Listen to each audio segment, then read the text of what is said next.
Good evening, everyone, and welcome to Just Another G.I. Joe show, episode 53, I think. Who really cares anymore at this point? We're on up there on the numbers. Fred is having some router issues, but he says he'll be here. So I hopefully hope he not. will be, I hope not. Jesus, that guy. right? And so we got John with us tonight, that big, sexy bastard from Texas. You know, why with a derogatory big? Because we're all, what's funny is I posted that picture, Yeah. and someone wanted to know who the other fat guy behind you was. Oh. He's like, who's the big bald guy behind him? Is what I want to know, and I have no idea who the hell he is. Didn't you ask him? Isn't one big fat guy enough? I know, right? There's enough of us to go around. Yeah. There's a few. The world is peopled by big fat guys. Yeah. There we go. That's the card back I was looking for. So what's up, man? Been a few weeks since I was on. Yeah, it has been. We hold on. Well, I know you've done a couple of shows with Bobby and helping to talk about his line, educate the public on that. Very cool stuff. Been very pleased to be able to give feedback on some of the things he's working on, and I think it's going to be, for people who want 6-inch stuff, I think it's going to be the hot ticket. You're right. We're probably, especially for people who want, army men in a 6-inch form. Yeah. He's got a very great storyline behind it all. Yeah. It's very interesting. I'm really looking forward to all of it being. I just want to know why the bad guy's got to be from Texas. That ain't right. Everything's big in Texas, even the bad guys. Even the bad guys, yeah. So speaking of Texas stuff, let's talk about your cowboy line, which you've been posting a lot of pictures and all kinds of stuff. So what's the story going on now with the Kickstarter? Well, there's a lot of activity going on right now as things are being finished up in China. They're in production at the moment. We have somebody on the ground that's overseeing things, make sure it all goes well. We're still doing final approval on a couple of minor paint details, and those are not really going to cause any hiccup in terms of timing. It's just a matter of making sure everything's perfect as we go forward, or as perfect as we can get it. There are certain things this late in the game that if they're not as nice as we want, but they're still nice enough, the general public is going to be accepting of it.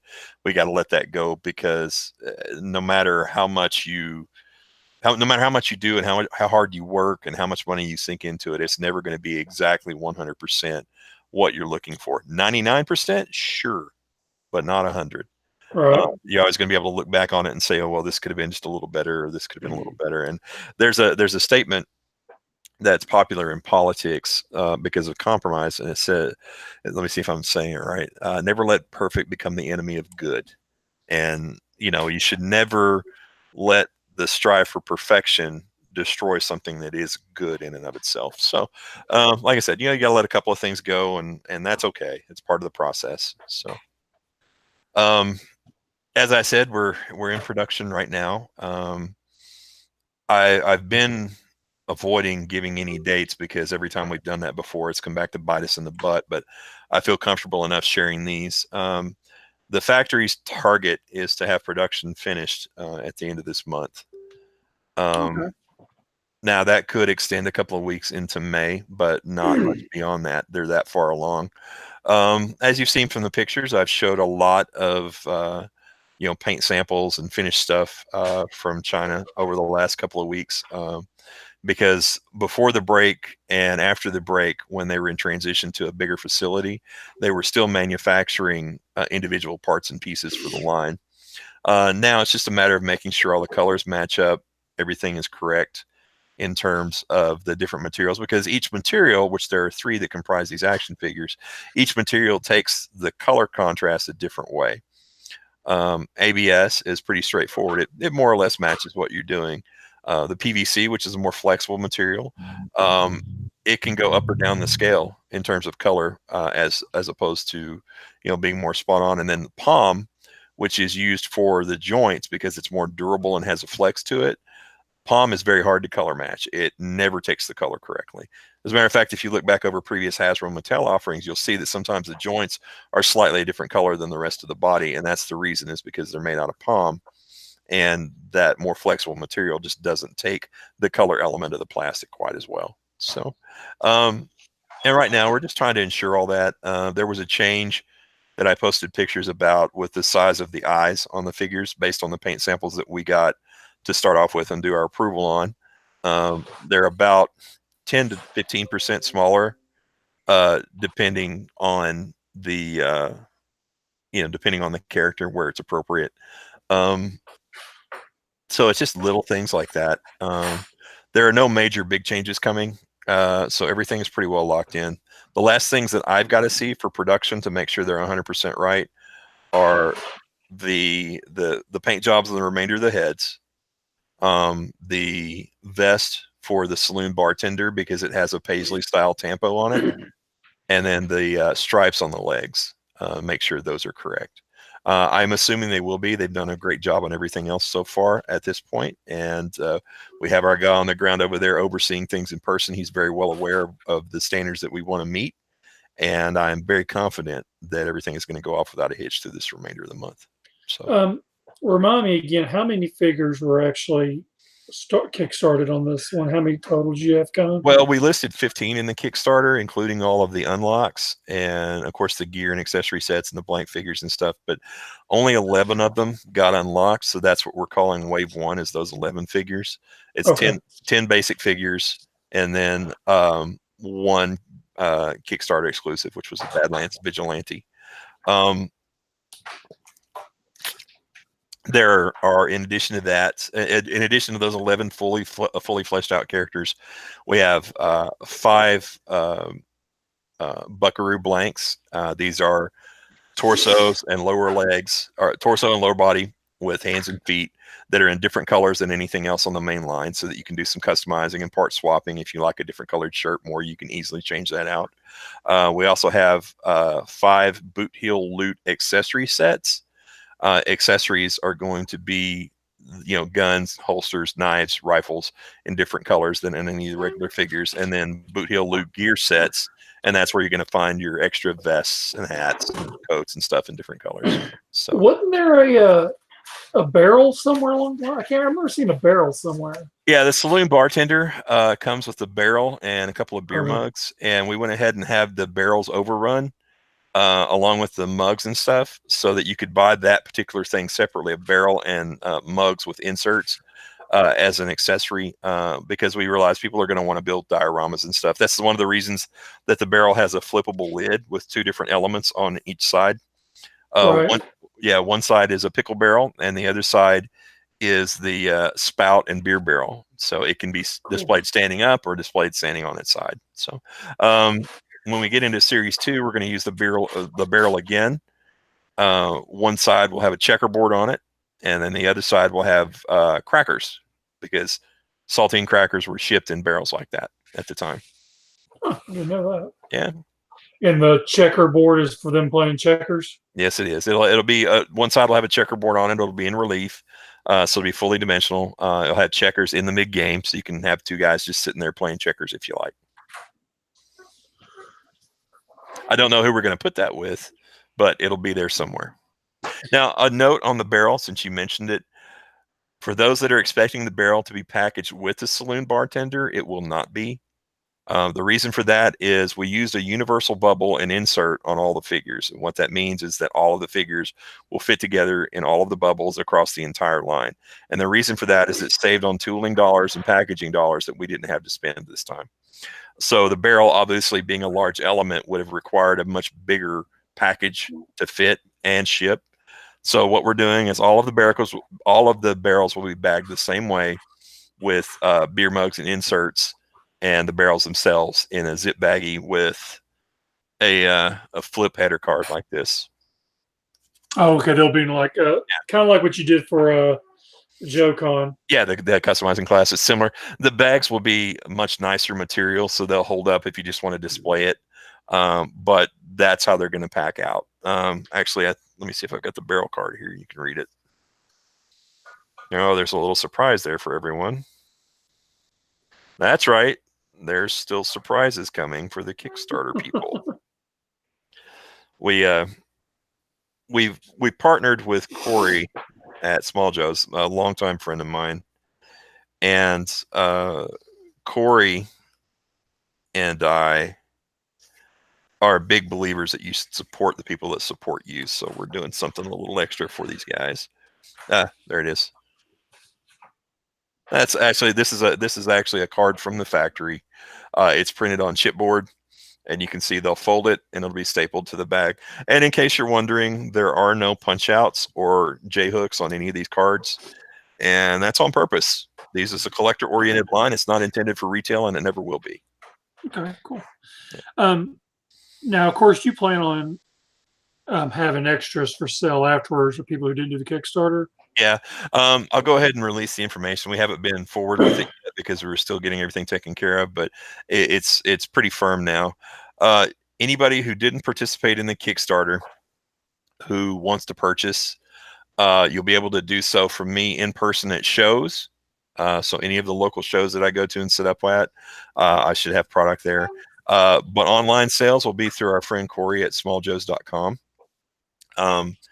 The pre-order is not going to go live on those until after we know the shipment is on the water and we have an approximate firm date for when they'll arrive sometime this summer. But look for that in the coming weeks so that you'll have the information for that. So once it hits the water, how long does it usually take once it's like a month? 45 to 60 days. Wow. Yeah. We're hoping it's 45 rather than 60 because the extra 2 weeks is not going to be fun. But still, once it hits the water, everything should be fine. We anticipate it's being shipped to Corey's warehouse. We anticipate being able to take a 3 or 4 day weekend to go up there and help him process the inventory, count everything, make sure everything looks nice and there's no errors that we see right off the bat. And now, is he close to you? Is he close to you from where you live at? No, he lives up close to St. Louis, Missouri. So so you have to go up there for a few days to inventory everything. Yeah, it's about 8.5 to 9 hour drive. So we wanted to do it another way, but the logistics of this and the opportunity to take advantage of the timing. Let me explain a little bit on that. When we started this, we wanted to have new offerings every 14 to 16 months from the factory. And right now, if we tried to keep the majority of the inventory and sell it, or keep our share of the inventory and sell it, that means we would be busy processing sales. So rather than sell at full retail, we're going to do a wholesale deal with Corey, and he is going to be the man to deal with on that kind of stuff. We still get a payday, which we desperately need so we can move forward. But it puts the delivery of these items in the hands of somebody who has a long history of doing it very well. So it's kind of a win-win situation. Everybody's happy about where it's at. So and then you'll get so many, I guess, for yourself to take to shows and stuff like that. Right. I'll have X amount of inventory to take to shows. Once that's gone for me, that will be all I have to sell for the moment. The reason for that, like I said, is that I can focus on getting Series 1.5 finished up and ready to kickstart later on this year, and then be working on Series 2 so that it's ready to kickstart a year from that. Sooner if possible. Or your plan is, of course, to, I'm assuming, have this in hand in time for Joe Fest. That's the plan, but it's very marginal in terms of timelines. Everything's going to have to go just right. Right. If we don't have product for sale by Joe Fest, I will have, or should have, 3 or 4 sets of samples to show off that we're going to have airdropped over here while the stuff's on the water. So in any way about it, it will be there at Joe Fest to see, if not for sale. Okay. Now, as far as the factory, I mean, I think you fell in the same boat as a lot of these people. Mm-hmm. There's been a lot of issues with the factories over there? Well, behind the scenes, the problems that are happening are different for everyone. Each experience is unique. the problems that we were having is the same things that Marauder went through when he kickstarted his first line, and Boss Fight went through when they did their first line. It's just a matter of finding the working relationship with the factory, them familiarizing themselves with a brand new product. What are the pitfalls? What are the tolerances? What's going to be acceptable? What isn't? And that kind of stuff. So that's been a large part of it, and it's just growing pains more than anything else. There's not a problem per se with the factory at all. As a matter of fact, especially since we brought on our new guy, who's on the ground for us over there, we have had fantastic responses from the factory. They are very committed to getting this project finished, complete, and over here as fast as possible. Of course, we had Alex Wu involved, and he's done a great job. And then our new guy, who I'm leaving nameless at his request, has done fantastic work for us. So, Cool. The problems that other people have been going through are, I talked to a lot of these guys behind the scenes, and I'm not going to go and talk out of school and give away any of their secrets. But the problems that they're having, they fall down on both sides of the coin. Some of them are inexperience. Some of them are genuine problems. The good news is that, to my knowledge, everybody that I know, I associate with, Bill from Eagle Force, Jason from Animal Warriors of the Kingdom and stuff. Those guys, their problems are falling away, and they're moving forward at a pretty good clip. So nothing but good news for them. I heard from sponsor email, or pledges email from the Zika guys that they finally got things on track, but they're going to have to retool some stuff. So that's disappointing, considering how far out the New Adventure people is. But I would rather have them right than have something that's shoddy. So right. I continue to be patient there, and I hope you all will as well. Hell Screamers, I don't know anything about. I'm not in the loop on that. I wouldn't be in any case. So I can't speak for that. Like I said, Boss Fight Marauders are pretty transparent about their process. So, if you know what's going on with them, if you read what's going on with them online, you pretty much know where they're at. So, and it's not my place to talk out of school about what their challenges might be or might not be. I'm very glad to be at the factory that we're at, the same one that does Marauders work and the same one that does Boss Fights work. You're all familiar with the quality of those figures, and I think it's going to translate very well for us in terms of what we have. The few people that I know locally, and again, Stephen Hayford, who just did photographs for us, who have handled the figures, have been very, very pleased with the quality. And these are not even final samples. They're not quite where they need to be 100% yet. So I think that speaks volumes, that they're that nice and that they're that happy with them to start off with. So I'm very pleased. So I'm assuming you're planning on, once these are out and in people's hands, to start the next Kickstarter program this year? Well, I'm already trying to get that finished up right now. We're working with a sculptor who's from the G.I. Joe community, as a fan, Nick Whitmore, who some of you may or may not know. Nick is finishing up the saddles and bridles for our horses. The horses were sculpted by Jose Fernandez, a longtime collaborator who's had to step away for family reasons for a little bit. So Nick is going to finish these up. We'll get those done. I'll make masters, resin masters, and then we'll get pictures of the horses and get that set up. I mean, that really is, with the exception of a couple of things, that really is all we're waiting on for that Kickstarter. And we're not going to offer that until we've got the fulfillment done for the Kickstarter and backer kit customers for our pre-existing projects right now. So you'll make sure everything's done and taken care of before you throw up and take more people's money. Yeah, absolutely. We're we obviously we need to make money in this to go forward, both personally. I need a paycheck. I haven't had a real paycheck in 3 years or more now. I need a paycheck. Corey needs to make his money back. Paul needs to make his money back, and we all need to get something to get somewhere. But we're also big fans of what we're doing, and the property in and of itself is very interesting for me and Paul especially. So, we're going to continue to do it as long as we can, and to the full extent as we can. So, looky there. Look who's here. Yeah, Hello, I saw it Fred. pop up a minute ago. I was out at the mailbox waiting for my Dime Novel Legends to get here. Oh, I'm kidding, John. I'm kidding. Let me guess. You've got a kid, a 10-year-old kid, who is crying every night because he's been waiting for 2 years to get this stuff, and he's been 10 for 2 years. I'm just gonna say that the photo that you dropped the other day. Oh, go look. The two photos. Yeah, I've been excited about this line. Now you know that. Wow. Yeah, like Steven did a knockout job, didn't he? That's professional catalog. Like I just got my Dime Novel Legends in the mail. I open up the figure in the little insert that shows the full line. Dude, that's solid, man.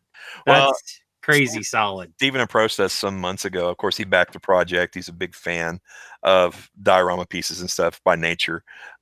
He backed the project, and he approached me some months ago about taking photographs for us, and he offered a very generous package, and we were able to scrape the money together and get that done once we got some factory samples here for him to shoot.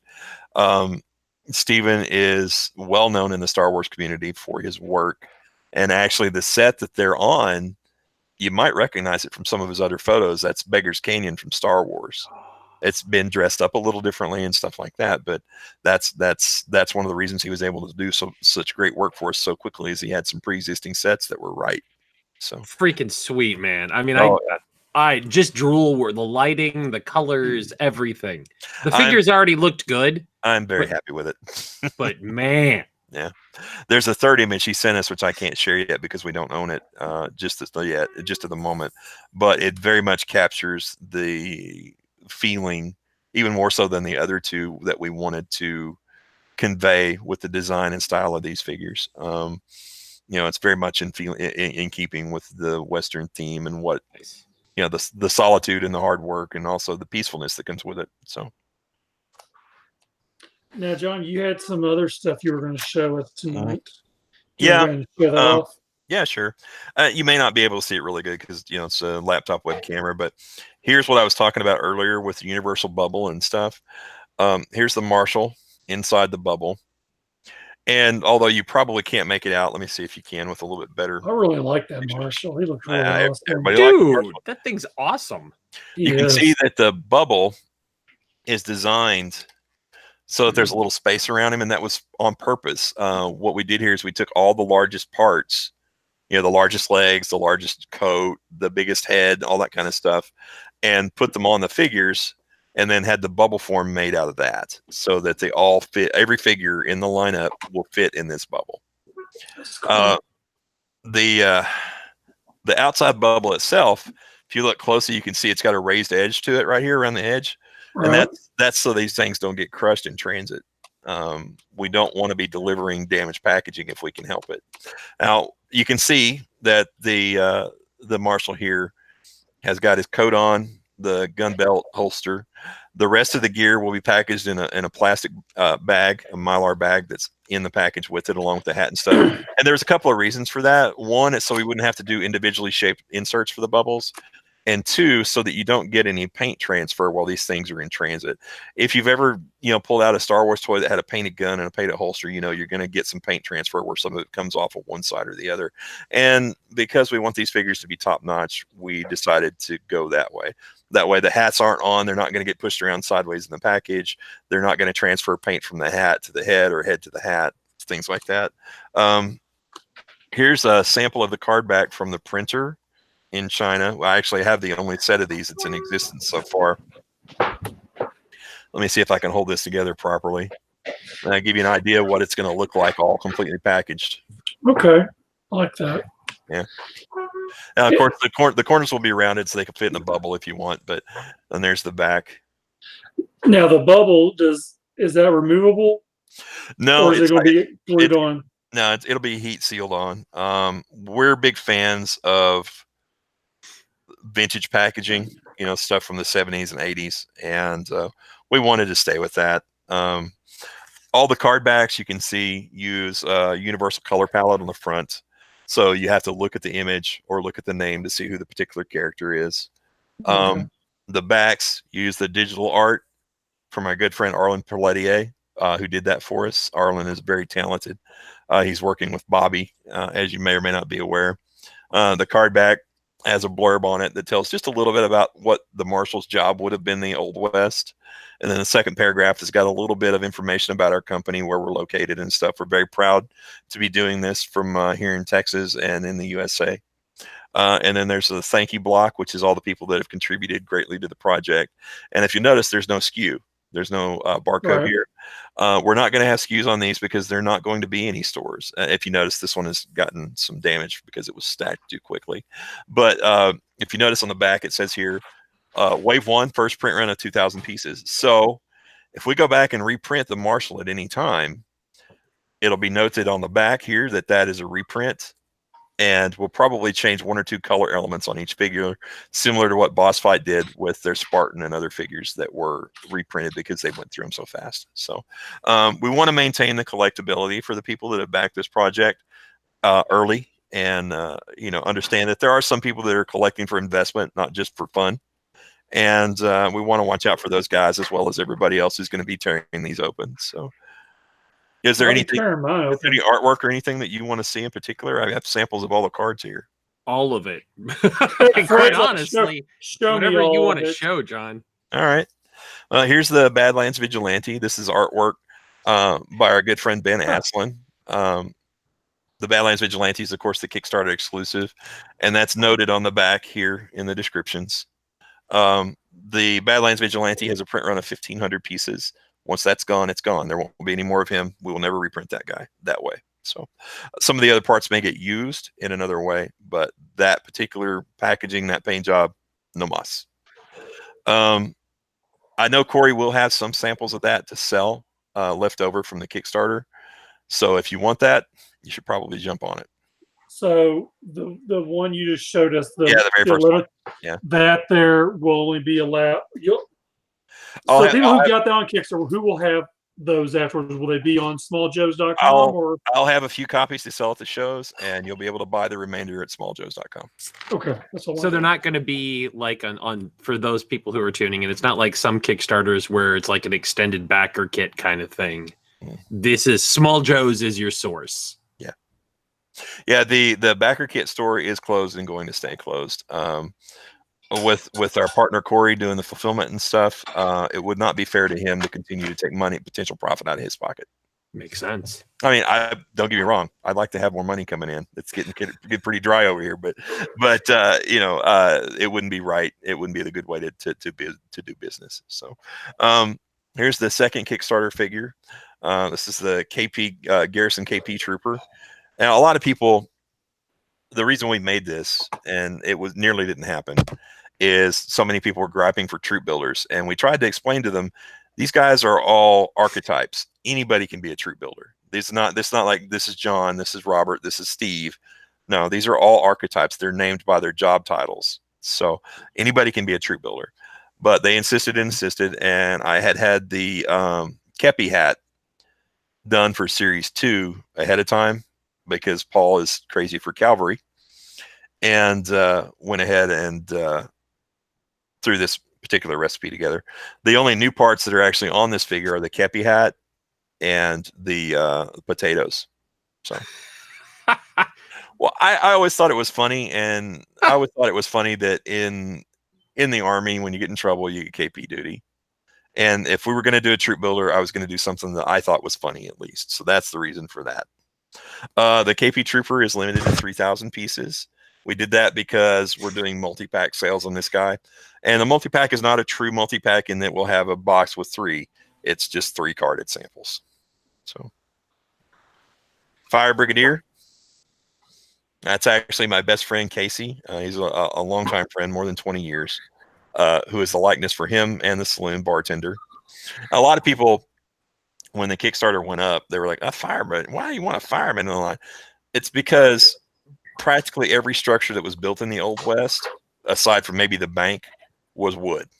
So one of the first things the town would do is organize a fire brigade. Yep. Because you know what? Things caught fire. Things burned down. Yeah. So he's limited to 2,000 pieces, even though it's not noted on here. He's limited to 2,000, just like everybody else. Actually, let me just go ahead and say, Most of wave 1 is 2,000 pieces, and once those are gone, we'll consider reprints. And if we do reprints of the more popular characters, they will be paint differences, paint changes. So that's cool. Yeah, I like that. all right, And not just because I backed it. yeah, I understand.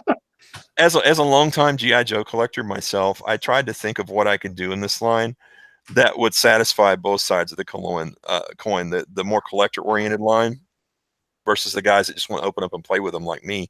And we only had to make a few compromises, but I think we've got a situation here which will keep everybody pretty happy. At least I hope so. That was the intent. Whether you are happy or not, okay, who cares? That was the intent.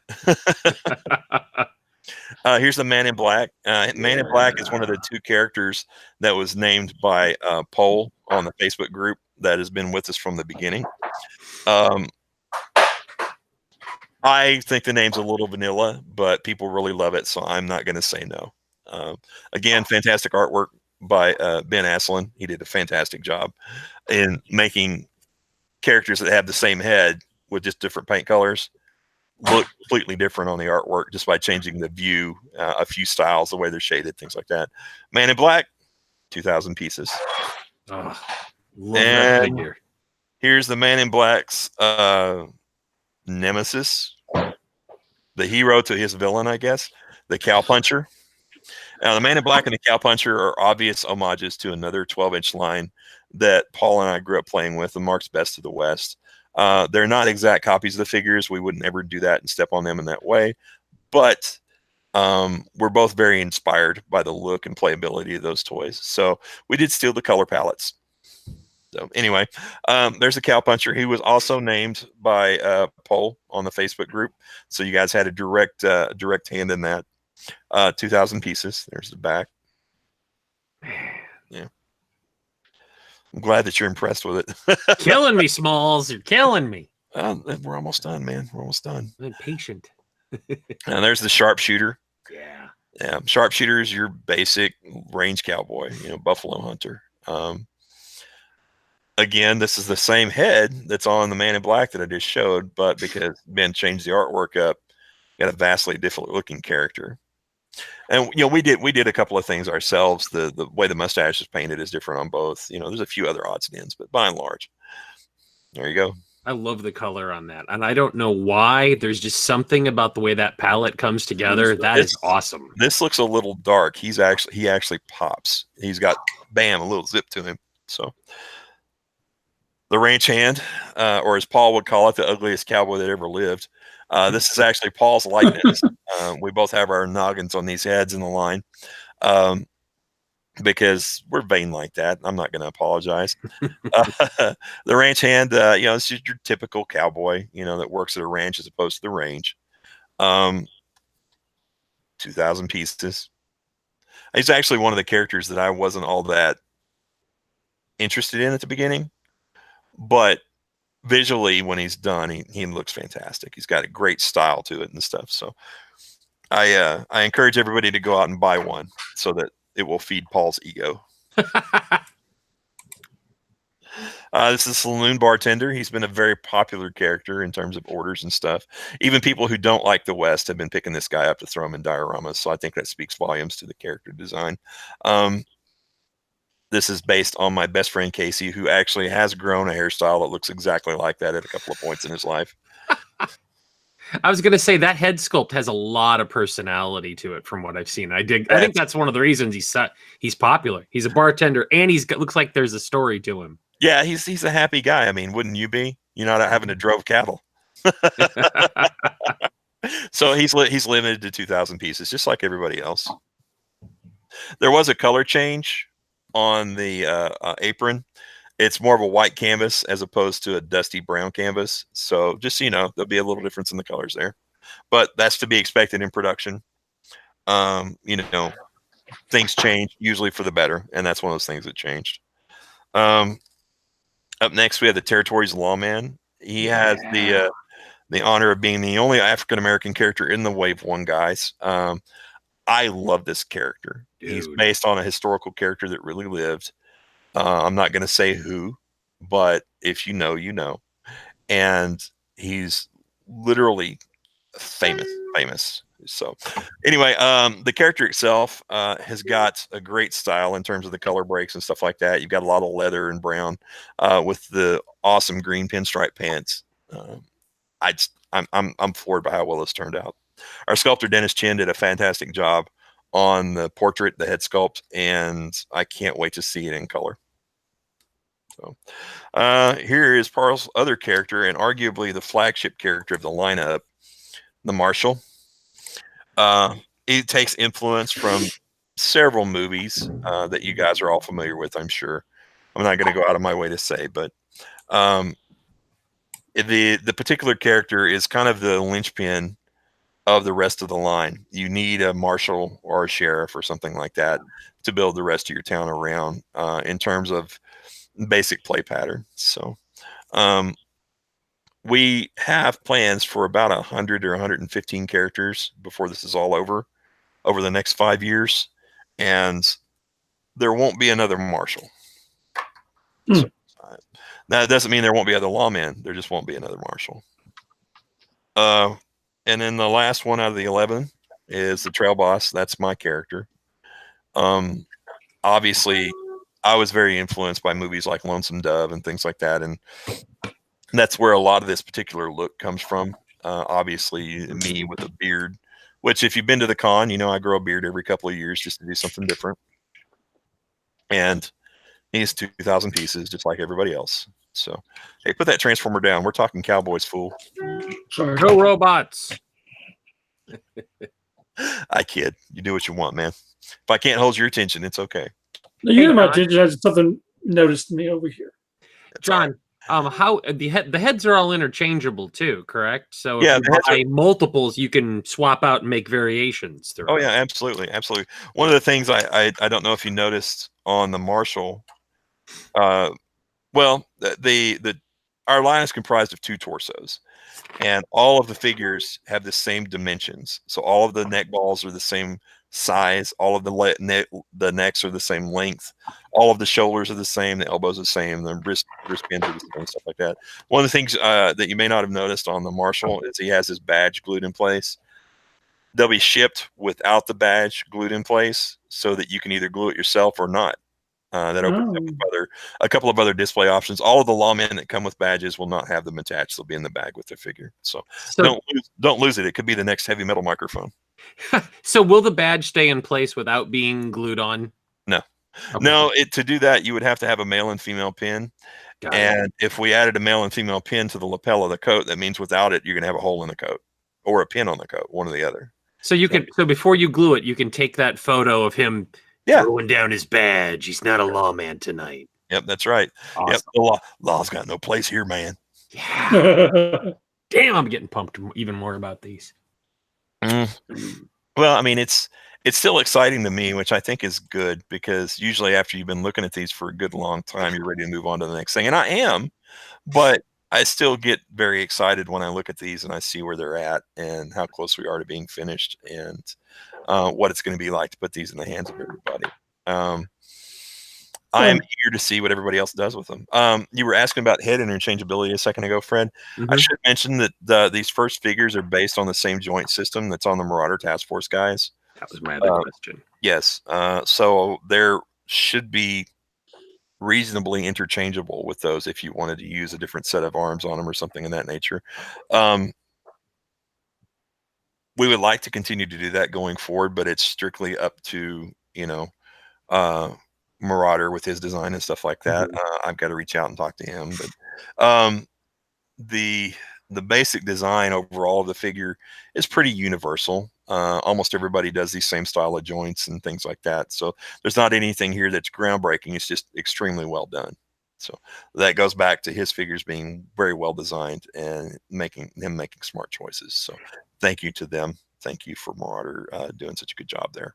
For people who aren't aware, these are closer to a 4-inch than a 3 3/4, correct? They're the sizes on our first 2 figures are just under 4 inches, right at 4 inches with their hats on. So they stand up right next to Marauder. They stand up right next to Boss Fight. They stand up right next to modern G.I. Joe. It always has been my personal intent to have every action figure I own be in the same scale. Preach on, brother. Yeah, I'm telling you. You know, the Until last the 6-inch. Nope. You know, as much as I love what Bobby's offering, I'll buy a couple because I like them and I like the designs. But for me, I just don't have room. I have 10,000 3 3/4 figures. I don't need to start a 6-inch collection. Although Yep. I have broken week and gotten, you know, some of the Marvel Legends Wolverines and stuff because I'm a big fanboy. Tim, who asked a question in the chat, these were offered as a Kickstarter, and once the Kickstarters have been fulfilled, these will be available on smalljoe.com, probably somewhere along the lines of somewhere June, July, late June, early July, That's or early July. Yeah, that's the plan. I've got 3 shows in June, so it's going to be a pretty busy time depending on when the cargo gets here from China, and it hasn't shipped yet. So there may be other delays. You know, that's why I haven't really been much on giving date information out since we've gotten bit in the ass by that a few times. The idea currently is that they'll be done with production by the end of this month or very early into next month. They'll pack it up, put it on the water, and it will be here in 5 to 8 weeks tops.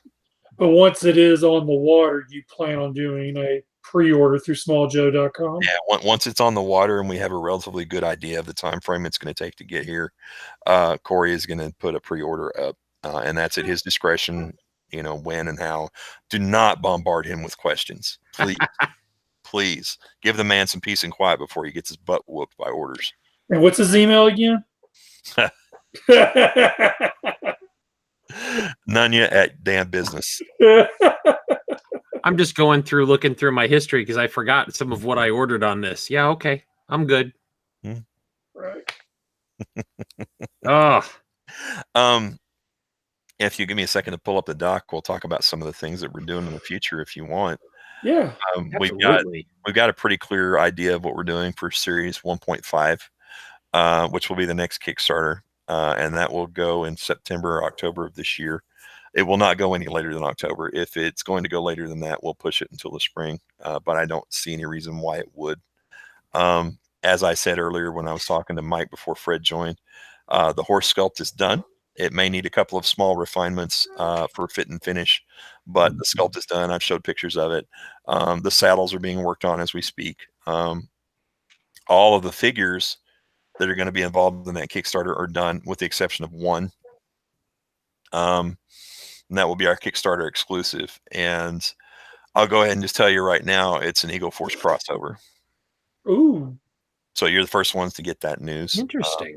Bill and I did some brainstorming a little while back, and we came up with something that works pretty good. At first, it was just a joke, and then we both were sitting there having a conversation, talking about the manufacturing process and stuff, and went, "Hey, that's not a bad idea." So our Kickstarter exclusive will be an Eagle Force crossover. As we get closer to that date, there may be some information I float out there. If not, it'll just be a surprise during the Kickstarter. But if I'm gonna reach out here a sec, is it also a figure that pairs well with the Badlands Vigilante? Okay, it's not what I thought it was then. No, it's not. No, it's tied directly. It will be tied directly to Eagle Force in terms of its style, history, character, and things like that. He will be the only character that's named with a name thus far in our lineup. The packaging is going to stay the same. There'll be an Eagle Force sticker on the front, and on the back, instead of being a general character description, there actually will be some history about who it is. And Bill and I have gone back and forth about it a few times, and I've got to get a guy to get to work on the sculpts for the new pieces we'll require for him. You'll be seeing those pieces again in Series 2, but a lot of them will be unique to that figure for the time being. The Wave 1.5 Kickstarter is the 5 remaining figures that did not get unlocked. So the tooling is already cut. We just need to get color samples done and make sure the paint patterns are right, go through that process. So that's a giant hurdle out of the way. The Kickstarter will have, to begin with, 4 horses. Let me pull up my notes and I'll tell you what the 4 are. The 4 horses of the apocalypse? Not really. That's unintentional. Give me just a second. I'm looking for the list. I don't want to give you the wrong information. We sat down and took some time to figure this out, what was going to need to go where and things like that. But let's see here. I have about 75 different documents on my desktop. So there's just a ton to search through. The thing about the horses, oh nope, that is a ledger. Duh. The thing about the horses is we tried to mix and match them a little bit. The basic horses we're starting off with will be jet black, white, roan, which is a reddish brown, and then palomino. Nice. We'll have 3 sets of gear for the horses. Each horse will come with its own set of gear, and you will have the opportunity to either perch other horses and get the other gear, or we'll do some kind of a thing where you can buy different saddles at some point. The white horse comes with a black saddle with metallic silver details. Actually, I should say it first. The saddles are a Western saddle of the period, cavalry saddle of the period, and then a Native American blanket with rope halter. So the white horse will come with a black saddle with the silver metallic trim to match our buckaroo blanks 1 and 2, which are for an unnamed character that you can build. The roan horse will come with the cavalry saddle, and that will be a black saddle. The Western saddle will be available again in brown on the palomino, and then the final horse will come with the rope halter and saddle blanket. That's intended for our Native Americans in Series 2, which you're still going to have to wait for, but at least you'll have a ride for them when the time comes. In addition to the 4 horses that we're starting with, and there will be other ones as stretch goals in the Kickstarter, but those are the 4 basic. We're also doing 3 mules. The mules, if you know the difference between a mule and a donkey, you know that a mule is very similar to a horse in size, but has some very unique characteristics: a longer head, longer ears, a different tail. We're doing 3 mules. The 3 mules will come with the same pack saddle, but will be differently colored, each one. The mules will be gray and tan, brown and black, and then solid brown with a white belly. The pack saddle, I couldn't find the list, so I'm winging this, by the way. The pack saddle will have a removable coffee pot, removable frying pan. It'll come with a copy of the pickaxe. We may put a shovel with it. Each saddle will have certain elements that are removable. The Western saddle, at this point, will have a rifle sheath, Nice. a coiled lariat, a canteen, and then the saddlebags that will be removable. The rifle sheath will be made to fit either the carbine rifle or the lever action rifle, so it's the 2 you would expect. The saddles themselves will have some nice detail. We don't want to get too detailed at that scale because then you can overdo the piece. But the Western saddle will have some scroll work and some big conchos and things like that on it for color hits. The cavalry saddle will be a little bit more mundane, but it will have a collar around the horse of the neck, whereas the Western saddle will not. The bits and bridles for the 2 will be the same because they're almost indistinguishable. So there's no point to tool up a second part for something that looks the same from piece to piece at that scale. The idea on the paint jobs on the horses is pretty realistic with some fades and things like that around the color hits. So if you look at what Boss Fight did with theirs, we're very much going in the same direction. Although our horses are designed for 2 very different purposes, a horse should still look like a horse as far as we're all concerned, I think. Same thing with the paint jobs on the mules. Those guys will have some nice detail. We'll probably vary the colors on the pack saddle gear a little bit if we can, but no promises there because it's a very limited application. Most of the horses and stuff will only be a print run of about 2,000. The tooling is going to be a significant investment for all of this stuff, which means we've got to try to use it over as much as we can. So, same thing we did with the figures in Series 1. There are, I'm not going to go into the details, but there are going to be 3 new characters in the Kickstarter. They're already been designed and worked out. I'm not going to tell you anything about them because I want them to be a surprise. But new characters, all based off the same build with a few variations and accessories. We have two packs that I've spoken about in the first Kickstarter that we're going to try to get done with this one. One is inspired by a vintage photo of Butch Cassidy and the Sundance gang, the Sundance Kid and their gang, that was taken over in Fort Worth as they were being pursued. They were so far ahead of the posse that they were able to stop in a photo shop and get all gussied up and take a group photograph. So if you do a little Google, you'll see what I'm being inspired by.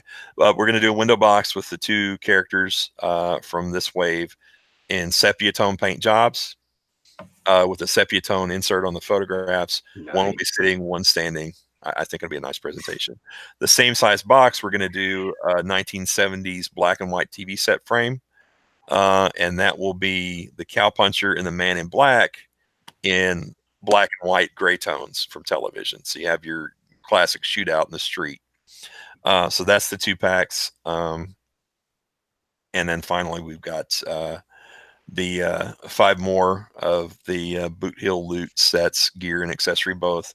5 more Buckaroo blanks.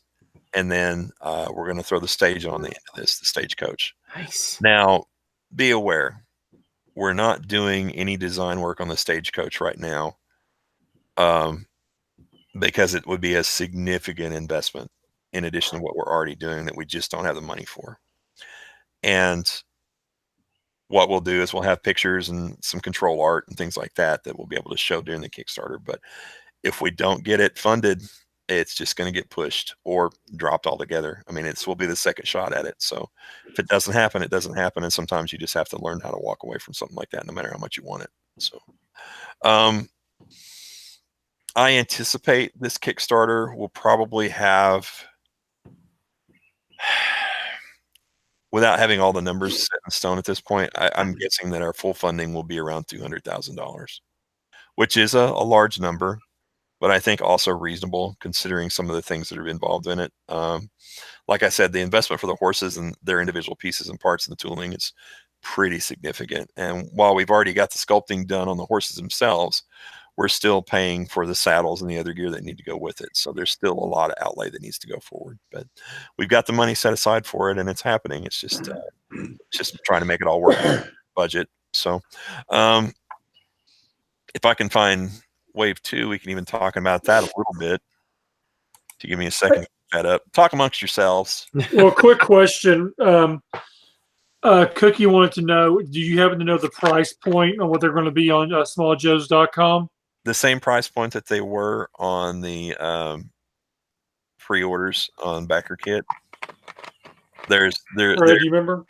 Yeah, I can tell you what they were. Oh, okay. Basic figures were either I say that I can. Hang on. Basic figures were either $28 or $30, depending on whether they were locked or unlocked at the end of the Kickstarter. Basically what happened in the Kickstarter is anything that wasn't unlocked, we paid out of pocket what would have been profit to produce. Uh-huh. That includes most of the blank figures, most of the gear sets, most of the accessory sets, and 4 additional figures. So we paid out of pocket to get those done on this production, even though they weren't unlocked and paid for in the Kickstarter. So they have to cost just a little more. Not much. It's only a couple of bucks, but still. So the retail prices are $28 and $30. The Badlands Vigilante, because he's a much lower print number and was always intended to be exclusive anyway, he is $40. Okay. Gear and accessory sets and blanks are all still the same price as they were in the Backer Kit. I think they were $15 or $13 for a blank, and then Boot Hill loots vary between $11.50 and $13, depending on whether it was gear or accessory. Okay. So, and each of the gear sets come with 5 pieces. Some of them are unique to the gear sets that aren't going to be available anywhere else. And each of the accessory sets is the same way. It's 5 pieces that aren't available on any other figures in those colors. So let me try to find that Series 2 list again. Speak amongst yourselves. See, I'm going back and looking at my Backer Kit. Mm-hmm. Okay, I because just found the color list for the 1.5 horses. The bay horse, which is reddish brown with a dark mane and tail, it's a blanket and rope halter. So I had that backwards from the Palomino. The black horse is a dark brown cavalry saddle with metallic silver highlights. The Palomino, which is tan with a light mane and tail. Brown western saddle with metallic brass highlights. That will actually go with my figure. The gray, which is actually a white horse, but the proper name is gray, is a black western saddle with metallic silver highlights. The mules are black and brown mule with pack saddle, brown and black mule with a pack saddle, and a dapple gray mule with a pack saddle. I'm looking forward to the dapple gray paint on that. Okay, yeah, that's everything from that list. The other stuff we already spoke about. Let me find that Series 2 list. one of the upcoming series, didn't I remember from either the Facebook group or it could be the product of my deranged imagination that you were also talking about, including female characters? Yeah, that's Wave 2. That's why I was looking up that list. That's where all of the new stuff will be, with the exception of the one figure that's being included in the 1.5 Kickstarter. Yeah, here it is. When all else fails, just do a search. Okay, these are the new parts. This is not the list I was looking for, but we can work from this. Okay, Series 2 as it currently stands, and there could be some changes. And bear in mind that I'm looking at a document, so I can't see what y'all are doing on the screen. I'm sure it's something terrible. Mike's probably picking his nose. Yeah, now I see you. Now I see you, Fred. All right. Well, some of the new accessories that are going to be working into Series 2, I haven't decided where they're going to come with yet, but we want to do a coffee pot and branding irons. Obviously, the coffee pot will be done with the mule saddle, but we want to put it with a figure where it makes sense. And the branding irons as well. Again, we're very influenced by the vintage parts that were available with the Mark's Best of the West line, and those are two things that we're missing aside from a Derringer. So, Series 2, we will have a child's body, a kid. It'll be young, just preteen, so between 8 and 10 years old, 7 and 10 years old. It will be a newsie. That's a kid selling newspapers on the corner, a farm girl, and a kid going fishing.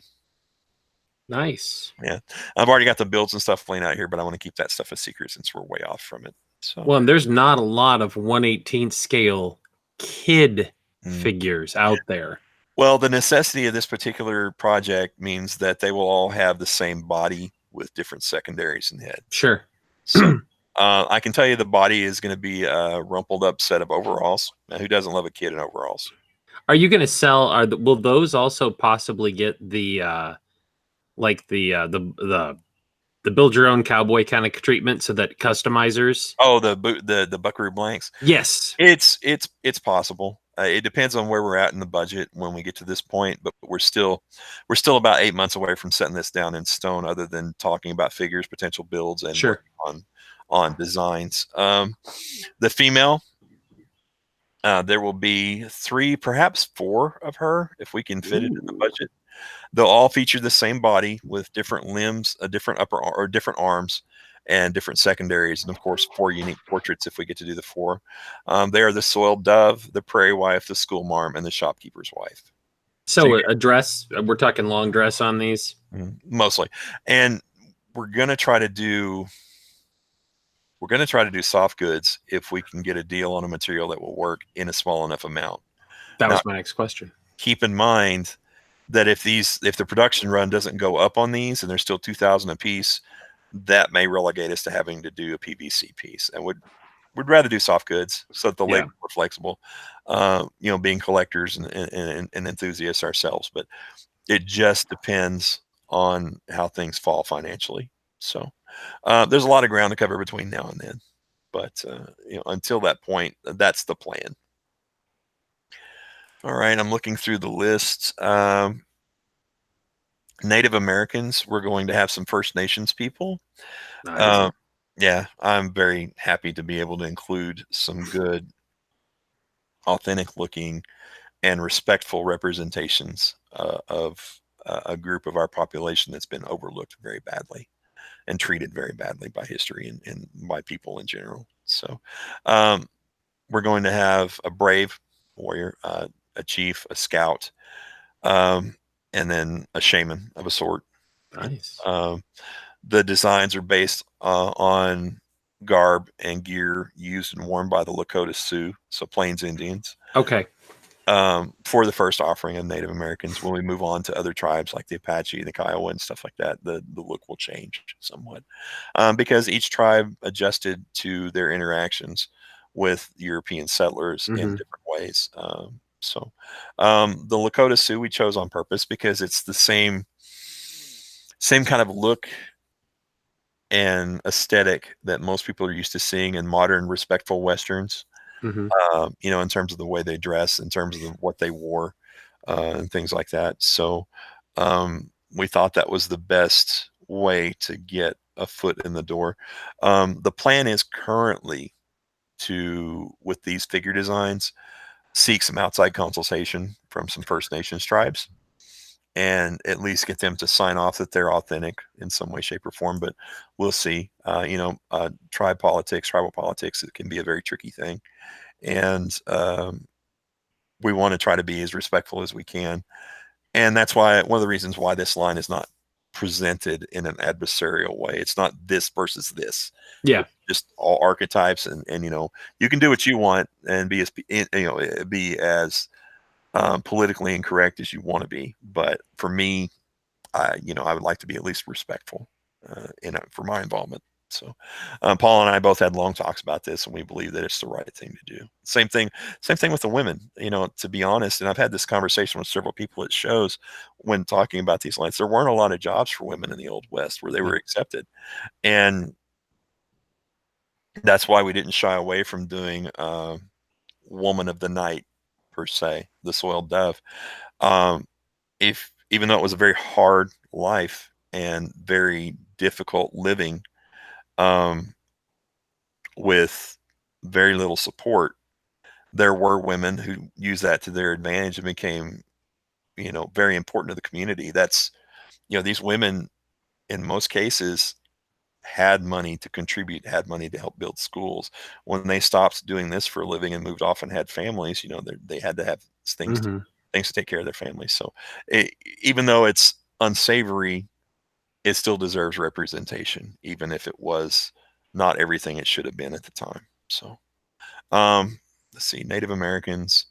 We've got 3, at least, maybe 4 new cowboys coming. I'm not going to say a whole lot more than that. Well, you can't give away all these secrets. No, I understand. I understand. As well, there were going to be some more cavalry guys. Paul, he loves the cavalry, and he loves the aesthetic of the old John Ford Westerns. Okay. And that's the only thing that he has been willing to fudge on in terms of design aesthetic that's not based in the Old West. So look for some of those cavalry guys to look like you expect them to, and from the movies.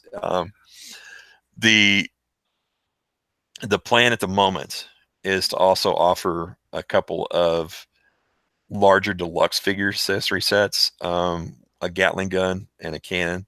Oh, nice. Prototypes for those from the Dusty Trails lineup that we bought, where the stage and stuff came from, where we bought those, and that was kind of the jumping off point where we took that and did something more that we wanted to do a little more along our own lines. So we have those prototypes. So we have something mocked up to give an idea of what it would look like at scale.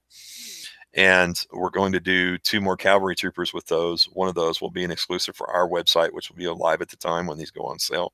And then the other one will be exclusive to my friend Corey's website. Corey's figure will have his likeness on the cavalry trooper, whether he likes it or not. And and it will be at those fabulous mutton chop sideburns that he wears. So the listing on Small Joe's will be Handsome Devil. Probably something like that. And then our exclusive, which will come with the Gatling. Corey's is going to come with the cannon. Ours will come with the Gatling. It will be a Buffalo Soldier. Nice. Yeah. Across all of these designs, the cavalry and the cowboys and everything else, we're trying to be as inclusive as we can, because unlike what you saw in the old days in the movies, the Old West was a very, very, very mixed place. Yes. So we want to be inclusive and respectful of those things. Does that include in a future, and I don't want to get too far ahead here, but there were multiple groups that made contributions, including, if you know what I'm talking about, when they were building the railroad. Yeah, the Chinese rail workers. Yes. Yeah. Is that something that you've also considered as well, incorporating some of those that element in there? Absolutely. That's on the list for Series 3, about 3.5 or 4 years from now. Okay. The idea is to do both a rail worker who arguably had the hard job, and then the business owners who helped build the towns. Yes. We want to do those. There may even be a female figure or two in there if we can. At this point, it's too early to nail down exactly, but trust me, any idea that you can have that involves an Old West archetype, we've already covered. I was going to say, you initially mentioned, I'm blanking, didn't you say there's like 75 characters that you've talked about? Well, that's where we started at. We're actually up to over 100 now. So. Yeah, I think you said 115 earlier. Yeah, I did. As long as the interest in the line remains and we can continue to do it and be profitable and pay for the new stuff, in terms of design and such, we'll keep going. I mean, I could do cowboys until my head falls off. We've got plans for what comes after. We've got a couple of different plans for what comes after, but that's so far in the future that, who knows at this point if that's still going to be viable if somebody else doesn't step in and do it first. And Small Joe's is currently the only online retail partner, correct? That they will be the only online retail. Okay. My feeling was this. Our line is not intended to ever be at retail, not your Walmarts, not your Targets. It's never going to be. The interest is too specific. The niche is too specific. The only store I could see trying to carry these, it would be Walmart, and I have no interest in doing business with them. Yeah. They're terrible to their retail partners. Terrible. And I've read enough stories to know that I can go ahead and say on the record right now, no thanks. Thank you very much. So in this case, Corey will be our exclusive retail partner for Wave 1. You will be able to go and buy these there. This is actually, like I told Mike at the beginning, this is the first announcement of that to the public. I think we can all agree that Corey's got a great history. Oh yeah. Of taking care of these things and good customer service and all that. So he's the guy to do it. And that allows us to go ahead and focus on getting everything else back on the timeline we originally wanted to hit. So when I, as a kid, you're traveling around and you're either going to, like, if I'd go to like a 4-H fair, in the area, or when you're doing the family road trip and you stop by, the place that, the historical site or a place like that, I believe they're referred to these days as roadside attractions. Well, what I'm looking at is, your places like even like your Silver Dollar City, or going out further west, like your Wall Drug and places like that. Have you ever considered a direct relationship with places that have that Western tie? There's two things off the top of my head that we're going to pursue this year. The first one is the State Fair of Texas. The symbol for the State Fair of Texas is Big Tex. It's a big 50-foot tall cowboy that greets you when you go in. And I think we would be a very good fit manufacturing figures for them to have as souvenirs. We've got to get our ducks in a row and get ready to make a real presentation, but I'd like to schedule that at the end of the summer. That's a retail opportunity there. And the other one is, most people hate the Dallas Cowboys. I don't, because I grew up here, but if you recall, they have a mascot named Rowdy. We'd like to put together a presentation for him as well. And outside of that, we talked about retail relationships with places like farm and ranch stores, the Cowgirl Museum, the National Cowgirl Museum is in Fort Worth, things like that. Because a lot of times the souvenirs for kids there, not very great. They're substandard. They're cheap or throwaway. Yeah. I mean, and there was, what is it? I was looking online when your line was first announced, I started looking for anything that I could find that was compatible to it, besides my old like Legend of the Lone Ranger figures and my old little miniature Legends of the West as a kid. And like, I saw a line of John Wayne toys that were done, and they were awful. Yeah, they're bad. God awful. I didn't know if you'd ever thought about those kind of arrangements as well. I've got a couple of the Christmas ornaments because I was going to try to take the head and cast it and, you know, do some custom stuff for myself, and the likeness is not there. You know, it's bad. Now, I'm not trying to knock the sculptor who did it. Obviously, they put their time and effort into it, but it's just not close enough, I think. Well, and I'm thinking, like, once you get the body types built, in a case of like the Wayne estate, you know, you could approach and say, hey, we'll give you a top-notch head. We've got the rest of the body. Well, I think what it boils down to there is the licensing dollars that they're going to ask. I've talked about it frequently on the Facebook page, and some on the Kickstarter page. People are suggesting, well, you should do this, you should do this, you should do this. It's great ideas, and we have definitely taken input from people, and, you know, and we have our own ideas, you know, own people we would like to involve. But it's, one, can we get them interested? And two, are we going to be able to afford to license their likenesses? James Doby, I believe it is, from F Troop, lives here in Dallas. I've made multiple attempts to reach out to him and talk to his people, and have got nothing. I've written letters, online communications with Willie Nelson, with Wes Studi, some other people, and I've got nothing at this point. So I would like to be able to do that stuff, and certainly am amenable to talking with anybody. But at this point, you know, it just depends on the marketing dollars they're going to want for us to license that out. I mean, as you may or may not be aware, licenses can be incredibly expensive. You know, say we wanted to do Kurt Russell from Tombstone. Okay. Good luck. Yeah, that's Touchstone Pictures, which is owned by Disney. Okay. And Kurt Russell and his people. So I'm sure he has likeness rights. Not just the studio. He's a big enough actor that he would. Yeah. So that's two different sets of hurdles you got to jump through, and two different companies that are going to want a hand in your pocket. Now, that's fair. It's absolutely fair to them. But at the same time, it's just not financially feasible for us at the moment. But do you feel like that the archetypes that you've been going for could work in the roadside attraction? Oh yeah, absolutely. Like that. Absolutely. That's why I considered, you know, the Cavalry Museum and some other places like that. The Fort Worth Stock Show is a big to-do at the first of the year. We're going to try to get a setup over there. I would hope that these characters would appeal to people that are doing it for a living today. The rodeo circuit. Yeah. One of the other things that we talked about was the gun shows. You know, I am not a gun nut, but at the same time, I think that they're an important part of our culture and our way of life. And I think that these would have an appeal to the more sensible members of that community. They understand the history and what's important about that kind of stuff. But that's not our main focus. Our main focus is collectability for collectors. Yeah. And these are all other potential revenue streams at the moment. But things that we should explore when the time comes. So I personally will be doing probably 5 shows through the summer and fall, and have stuff there to sell. But that's a more traditional venues, you know, comic and pop culture stuff. So the other thing, I know you may have already talked about this, you've hinted at it here and there, but people are going to look at some of the archetypes they're going to recognize elements, you know, from here and there. For those people that haven't been following your project, so this is kind of duplicating what you may have already said on Facebook or etc. That's fine. I'm not going over it again.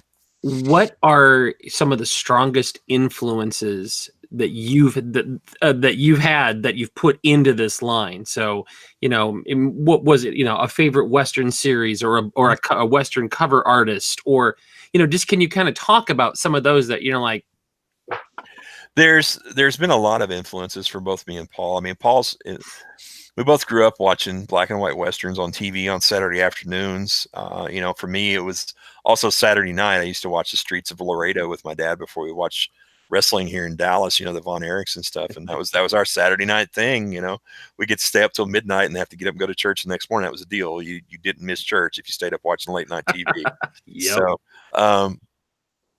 So things like that, obviously, your influences, the old Best of the West TV show, Bonanza, Gunsmoke, you know, all things that you know of, and then some things that you don't. I love Lonesome Dove, the aesthetic, the characters, all of that from the show, from the movie, or miniseries, I guess it was. And I love it so much that I had the hat that Gus wears designed to fit my character.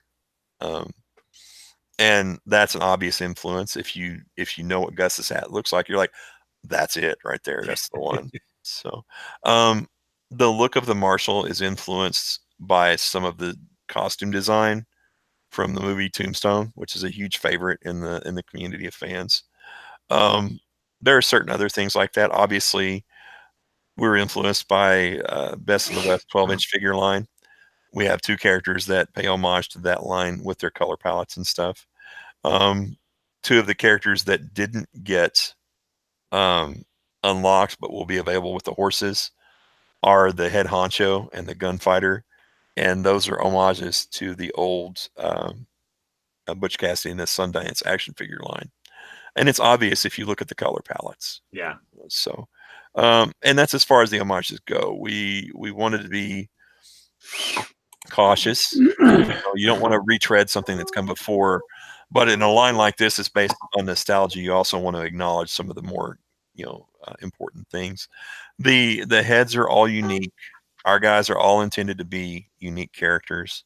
The sharpshooter takes some elements of Tom Selleck's character from Quigley Down Under. Yeah. Hell yeah. Yeah. That's one of my favorite Westerns. Me and my best friend both love it. It's not your typical Western. No, not even, but it's a great film. Paul loves, like I said, the John Ford Westerns. So look for a lot of the cavalry guys to have that. Also Dances with Wolves and things like that. That's where those were Lakota Sioux, are supposed to be Lakota Sioux characters. So a lot of the costume design will be similar to that. I can't wait to get a sculpt done for the shaman's headdress. I'm very excited about that one in particular. I'm not going to tell you anything beyond that, but I think you're going to be blown away by it. Killing me, Smalls. It's on down the road. It's coming on down the road. I have a hard time maintaining my patience with the guys that are popping up on the Facebook page sometimes. Is this line available yet? It's been going on forever. Like, well, it's soon, very soon. Why haven't you got it done yet? Well, because we can rush this and let a subpar product come, but then you're never going to buy another one. Yeah. That's the other option.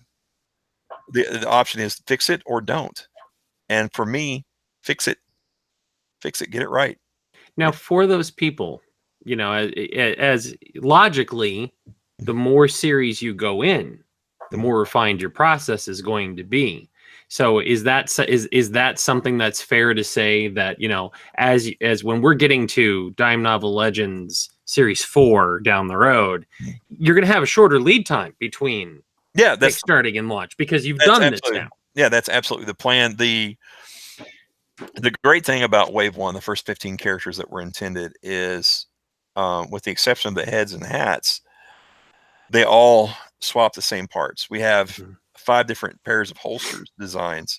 So we were able to swap those back and forth to get a unique look for each guy. A lot of that plays on the color palette.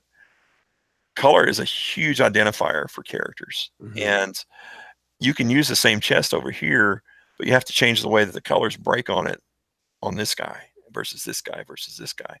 And the thing that told me we were doing that the right way was during the Kickstarter, every time we rolled out a new reveal, the people were like, oh, this is my new favorite guy. This is my new favorite guy. New favorite guy every time. So that tells you that, okay, we've got a good medium ground here, using the same parts, but with better color breaks or different color breaks and stuff. So one of the reasons why it's been so important to get the fit and finish on this first wave right, perfect, is because these parts are going to be continued to use later on in wave 3, 4, 5. Yeah. So it's important that they're right at the beginning because they are going to see that reuse. Now, that doesn't mean every character is going to have the same parts over and over again. As each wave goes on, there'll be a slew of new parts. And by the end, we're going to have a giant library of stuff. One of the things that I want to do in wave 3, and we've already got some photographs and stuff done for it and some basic designs. I want to do an Undertaker. I want to do mariachis. These were all parts of the Old West. And I've said publicly before a couple of times, Marauder Rubin is going to be one of our mariachis. He requested that. The shortest one, of course, right? Yeah. Love you, T. Yeah. Love you, T. So, okay, let me throw this out there. You've got this massive roster built up, but this is something that at least I know I've always been curious about. What's your dream part? What's your dream? What's the figure that you're like, man? You've really made it when you've got this one piece done down the line. You know that you're getting almost everything you've ever wanted. For me, we've already done it and prototyping anyway. That's Josie Wales. Okay. Yeah,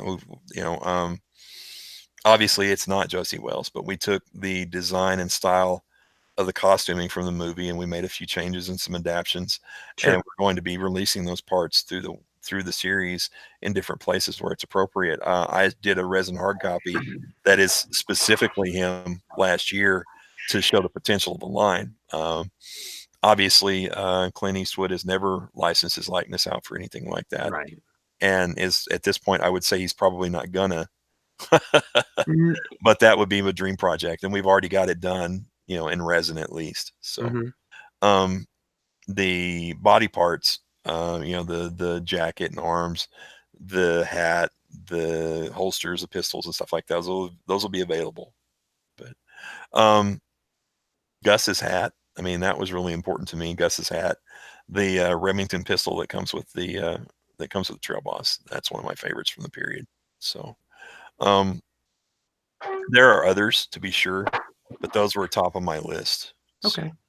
So, quick, since we're talking about that for a second, there's a quick note. The ranch hand character, Paul's character, he has those clothes in real life. So you're gonna have him posing at some point with his mini-me? Pretty much. That's awesome. Pretty much. We tried to draw on the project and design. We tried to draw from our own personal wants, and hopefully they're cool enough that everybody else will come along with us and enjoy it as much as we do. The idea is that, well, with the idea is this: the head sculpts, the portraits for the entire line is going to be peppered with people that we know, friends, family, things like that. Because if you can't have this opportunity and bring your friends and family into it in a fun way, what's the point? Yeah. It's the same reason that we went ahead and put our heads on the figures in Series 1. That wasn't a vanity thing. It wasn't something we're like, oh, I'm look at me, I'm pretty, I could be a cowboy. No, not at all. It was just, this is an opportunity that we're not going to have again. So let's do it. Why not? I'm looking forward to the angry saloon barfly figure that happens to look like Mike down the road. Two-tone beard. He's got his big mug. Epic. I was thinking more of him just as a town drunk, passed out in a Otis water trough. Would he be the corpse that comes with the Undertaker's coffin? No. The figure that's propped up, standing up in the coffin. And then you have the photographer take your picture with the outlaw in the coffin like they used to do. I'll tell you what, though, Mike, if you don't start behaving yourself, they're going to take enough pieces off of you that you might be. You got to stop that, buddy. I know, right? Yeah. You got to look out for yourself. I mean, we want to keep doing these podcasts and stuff and promoting our product and having a good time talking with you. So you see how you promote our product. That's exactly we want to do these podcasts and promote our product. Hey, well, John knows the value of free press. To be fair, I've deliberately gone out of my way to not talk about our stuff on these to this point. No, that's fine. I wanted you to come on to talk about it, actually. So. Well, I'm excited that we're this close to the end finally, and I hope everybody else is anticipating as much as we are. I very much look forward to getting some more personal feedback when these things start to trickle out into people's hands. I've carried them around with me when I go to the local swap meets and stuff like that, and I've let several local collectors put their hands on them and play with them and encourage them to really check them out. And they've all given extremely positive feedback. So I think that that's going to be magnified by the general public when they, general public collectors when they start getting these out. I Yeah, think you'd be because you had, surprised once these get out and in the wild Mm. that there's nothing else like this out there right now. Yeah. And there are people that do want cowboys, and they want that Western feel. Whether it's for them, it's because of Westworld or yeah. what Whether it's have you. Westworld or the upcoming Deadwood reunion movie Yeah. stuff. Yeah. Red and Dead John's right. Redemption. All that. See, John's right. He does take his toys with him because I when do. we go to meet up somewhere in Texas to eat, he brings his toys in with us, so we eat and play with toys. There's jealous of you guys down there. It's like, man. There's a real reason for that. Back in the early 90s, I had a lot of my stuff stored at a girl I was dating at the time at her parents' storage. It's a farm out in the middle of nowhere, and the house burned down. So I lost a good bit of my personal stuff. And from that point forward, I was like, I always carry an action figure or two with me so that if I ever lose it all again, I still have something, So there's a real reason for it. And it's an unfounded fear, to be honest, but still, that's the real reason why. That's why I've always got an action figure in my pocket somewhere. I just thought you were happy to see me. John, on a serious note, though, I've already got space on my shelf cleared for these guys when they arrive. Great. That's fantastic. I've been waiting for, and that's not a dig on the timing, because I love the fact that you're like, you know what?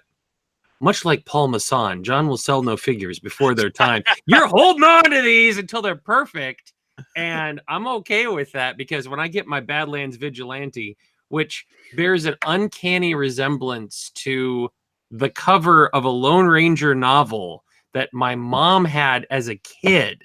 Yeah. At my grandma's house. I've got that book in storage. I'm putting him right in front of it because that's awesome. He's gonna look badass. That kind of nostalgia is one of the reasons we went the way we went with this lineup. It would have been very easy to do another, modern sci-fi military line or something like that. Yeah. And certainly would have had a marketplace for it. But this is for nostalgia and stuff. This hits all the right buttons for Paul and I. So I wish he could have been here tonight to speak with us. I was going to drag him along, but it's his daughter's birthday party, so he decided not to miss out on that, which is the right thing. One of the things I like when I hear you talk about this is, we've been watching a lot of Shark Tank, and Mark Cuban will nail people that come on because he's like, you know what? This isn't a passion for you. This is just work. And he won't back those people because they're not willing to eat, breathe, sleep, live whatever they're asking for the investment in. Mm-hmm. And since you've been talking about this, it's clear that this is not just, hey, I want to make some figures and get some cash. This is a true labor of love for you. Oh, yeah, there's not been much in the way of cash up to this point in it. So yeah, this is producing the figures that you wish that you could go back and hand 8-9-year-old Johnny back in the day and say, hey, buddy. I was devastated at about 7 years old. I was born in 1968, so this is very early 70s. I would have been 73, 74. My parents were fantastic about getting us stuff from flea markets and swap sales and stuff. So that's how I grew up playing with 12-inch Joe and 12-inch Best of the West, Johnny West and stuff. And I was devastated because I took my Johnny out in the backyard, and we lived in a yard that was a lot of dirt, it's tree covers and stuff, but a lot of dirt. So I was out in the backyard playing, and I lost Johnny's 6-gun.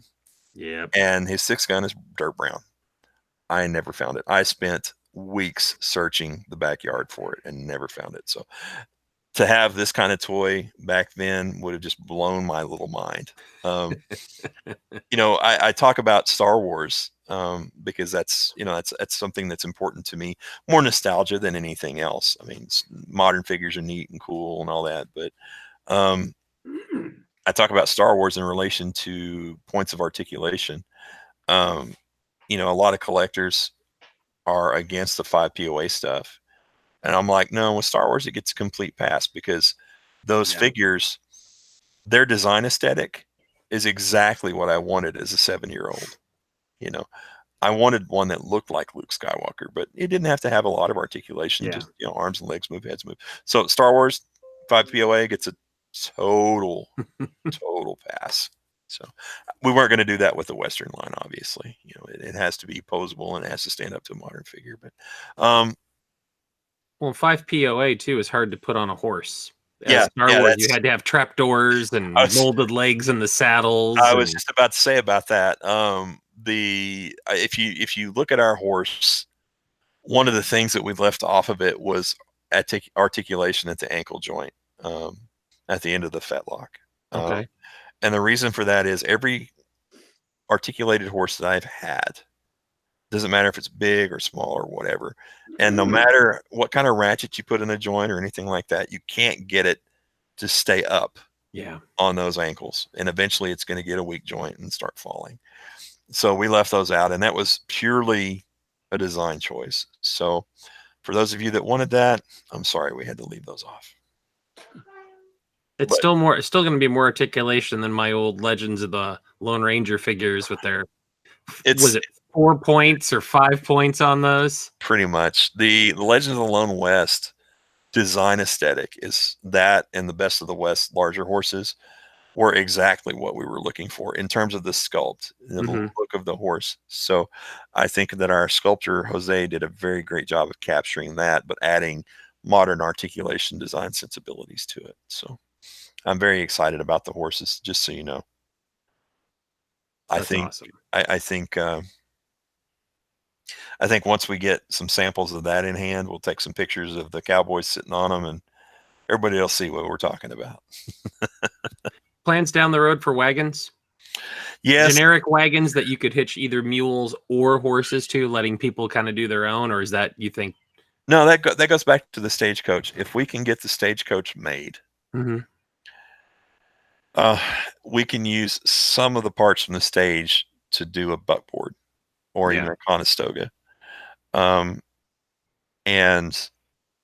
obviously that will be partially new tooling and partially old tooling.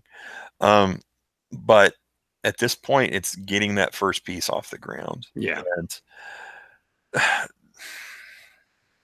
to be honest, to be completely honest, the Kickstarter is going to have to hit $400,000 or more to get to that stagecoach. No, I with the amount of unique pieces that'll require, and the size of them, I can believe it.